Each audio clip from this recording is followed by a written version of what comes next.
Today I want to talk to two documents. One is the Summary of Economic Projections, which is the outlook released by the Federal Reserve on the 15th of June.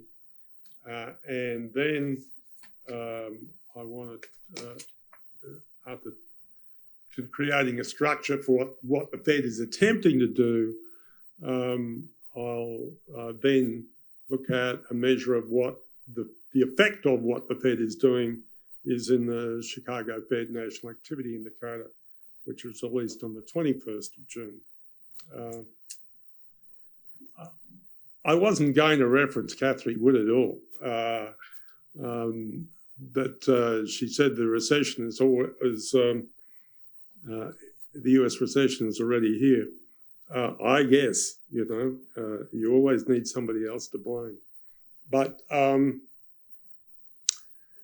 what the Federal Reserve is attempting to do is laid out, and what it expects to happen, more importantly, based on the best available forecast that it's got, based on the Summary of Economic Projections on the 15th of June, is that they will slow the US economy to a point where it is growing just below trend, and at that point, unemployment will be gradually rising, and that gradual increase in unemployment will put downward pressure on inflation.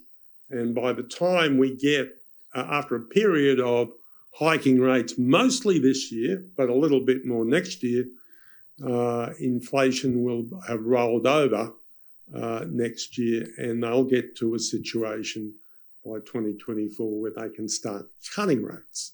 That's what the Fed expects. So they believe that in the long term, the US economy can achieve a growth rate of 1.9%. That 1.9% is a combination of productivity growth and growth in the labour force.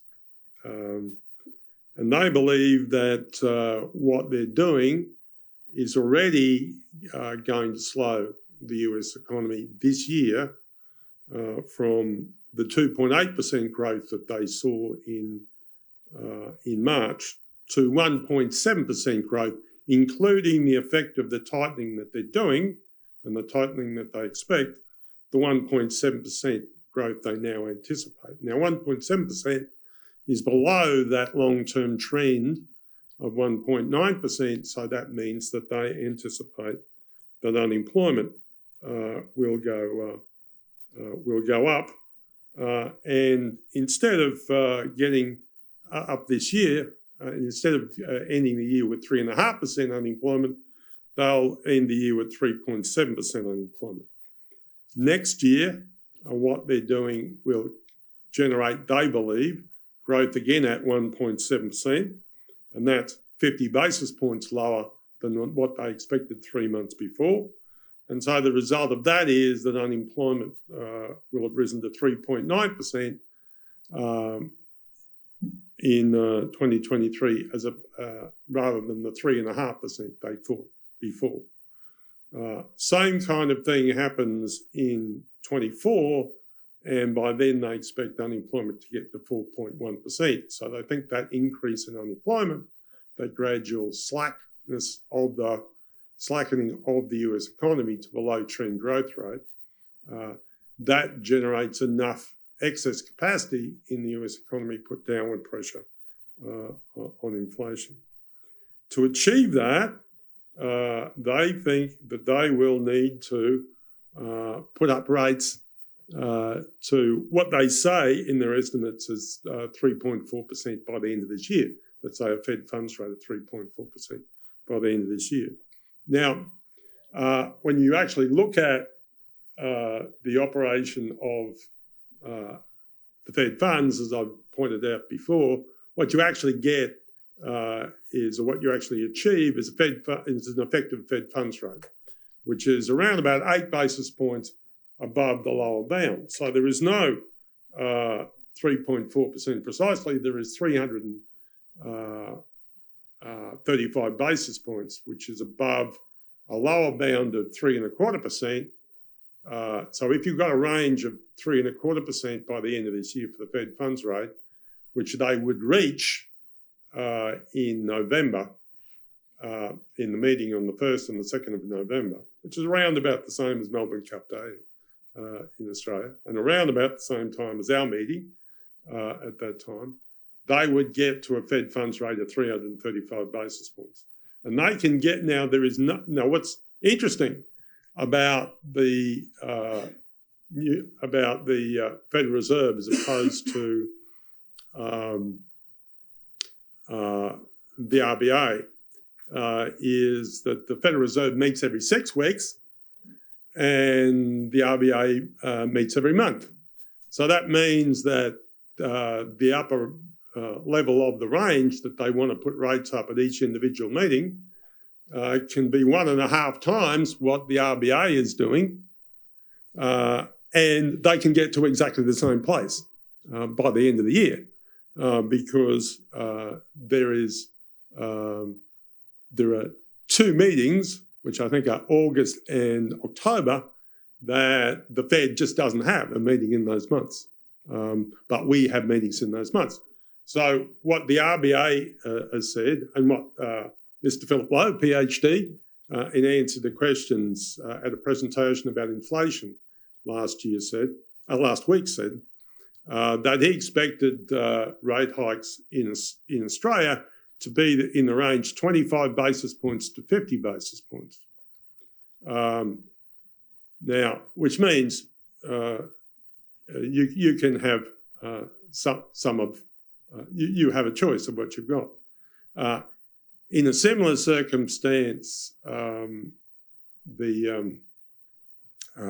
various Fed presidents have said that the range in which the Fed is putting up rates is between 50 basis points and 70 basis points. So the Fed can get to its objective with 250s and 175, get to 335 by the end of the year. And we can get to exactly the same point by 50 basis point rate hikes, so that we both arrive in the first week of November at 335 basis points for the cash rate, for the Australian cash rate, and for the Fed funds rate, if that's what the RBA wants to do. And I think it would be kind of sensible if that is what they did, but of course, what they are doing is entirely up to them. So, but again, what the objective is here is not to create a recession, but to slow the US economy down to a point, and I guess the Australian economy down to a point where you're reducing upward inflationary pressure. Now, the last estimate for Australian growth, whereas the Fed has just told us that it thinks that growth in the US economy this year is 1.7%. The last estimate for Australian growth that was provided by the RBA was over 4% in the most recent quarterly statement on monetary policy, because this economy that we are sitting in is going through a major boom.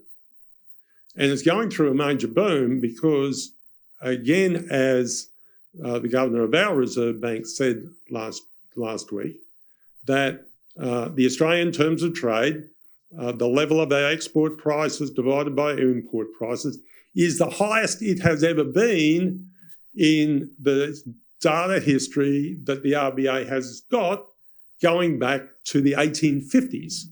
So there has never been a more beneficial time for international trading of the export commodities we sell than right now. The time you are living in, the year you are living in, is a bigger boom in export commodity prices than the 1950s and the period after World War II, and it's a bigger boom in export prices relative to import prices than the gold rush, which generated enormous wealth, made Australia one of the richest countries in the world. I think it was per capita was one of the 2 richest countries in the world. The other one, whimsically now, in the light of history, being Argentina. So what we've got is we've got a US economy that is slowing, and which the Fed doesn't want to drive into recession, and an Australian economy which is booming, but might slow in terms of its boom growth this year. Certainly isn't remotely possible that Australia could go into a recession there. Not even remotely possible in the current circumstances. So what's the scorecard? How is the Federal Reserve doing? Well, we can work that out by looking at the most recent Chicago Fed National Activity Indicator released on the 21st of June. And as I said a couple of times when I've talked about it, the measures of this are that the Chicago Fed is set on as measures of a standard error. So 0 in terms of the monthly result means that the US economy is growing at trend, which is, as we now know, 1.8%. If it's growing at higher than that, for example, above 0.2, above trend, then that's regarded as strong growth, strong enough to generate inflation. If it's growing at below minus 0.7, then it's definitely in recession. So at the previous measure, the released a month before, the 3-month moving average, which is the most stable measure of the US economy, was 0.48, which means that it was so strong, growth was so strong in the US economy on this measure that it was still causing inflation. Now, what's happened is that measure has fallen to 0.2, which means the Federal Reserve, by its actions and monetary policy, has been successful in slowing the US economy to a point where it is no longer adding to inflation, but inflation is stabilising.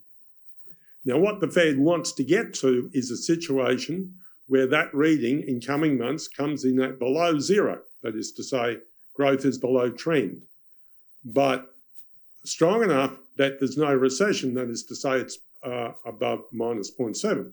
So I think that's where we're going to go in this measure, and you'll see this coming up as every month goes by. And what you will see is, firstly, when we've already achieved by looking at the number today that, I'm sorry to say that Cathie Wood is wrong, the US economy is not in recession. But what we think is going to happen is that the Fed will be successful this year in generating a growth rate in which the Chicago Fed National Activity Indicator is below 0, but above minus 0.7. That is to say, it will be growing below trend, and as it does that, it will be gradually increasing the level of the available labour force and excess another capacity in the US economy, and that will put downward pressure on US inflation going forward.